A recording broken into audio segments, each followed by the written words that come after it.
নমস্কাৰ বন্ধু বান্ধৱীসকল, মই আনিতা মিনি ব্লগলৈ আপোনালোকক সকলোকে স্বাগতম জনাইছোঁ। আজি বনাবলৈ লৈছোঁ শুকান মাছৰ ৰেচিপি। বলকচোন ভিডিঅ'টো আৰম্ভ কৰোঁ।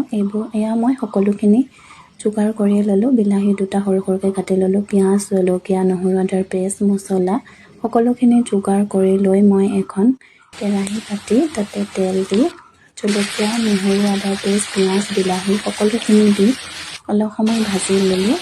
ভাজি লোৱাৰ পাছত সিজাই থোৱা দুটা আলু তাতে এড কৰি দিলোঁ। দি অলপ সময় কাৰণে ভাজি আছোঁ। ভাজি তাতে অকণমান পানী উতলিবৰ কাৰণে তাত দি দিলোঁ।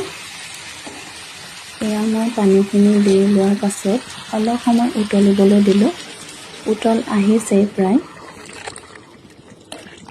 উতল অহাৰ পাছতে এয়া মই ভাজি ৰখা মাছখিনি দি অলপ সময় কাৰণে গেছত ল' ফ্লেমত ৰাখি দিলোঁ। মোৰ ভিডিঅ'বোৰ চাই কেনেকুৱা পায় আপোনালোকে জনাব হা। লাইক কৰিব, কমেণ্ট কৰিব।